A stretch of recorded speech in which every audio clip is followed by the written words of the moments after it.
Yun guys, magandang araw nga pala sa inyong lahat. At dahil nagkikrave ang aking Bebe Love, ayun, umorder siya ng The Crunch.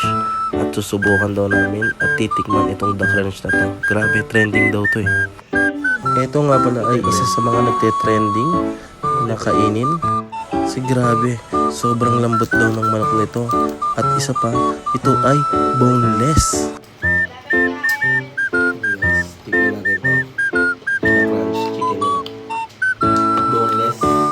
Yun nga pala guys, ang in-order namin dito ay half bucket of chicken at isang order ng chicken skin.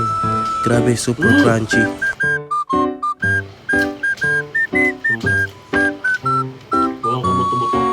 Grabe guys, totoo nga pala yung mga sabi-sabi nila. Sobrang lambot ng manok at ang juicy. Tapos wala pa siyang kabuto-buto. Super crunchy niya pa. Grabe, sulit talaga yung babayaran niya dito. Ito naman yung chicken skin nila guys. Grabe. Napakalutong. Tapos ang sarap pa ng sauce nila.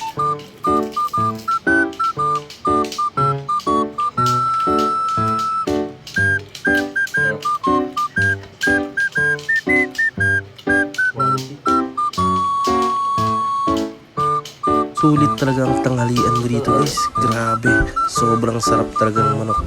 Tapos sasabahan nyo pa ng malamig na soft drinks. Grabe guys, tara samahan nyo ako at panoorin nyo kung paano kami kumain ng The Crunch. Napapanood nyo nga pala to guys ngayon, paki-comment na lang sa comment section kung natikman nyo na rin tong The Crunch at kung ano ang inyong experience. Grabe talaga, hindi talaga ako makamove on guys. Grabe, sobrang sarap ng manok na to. Tapos grabe pa yung sauce nila guys.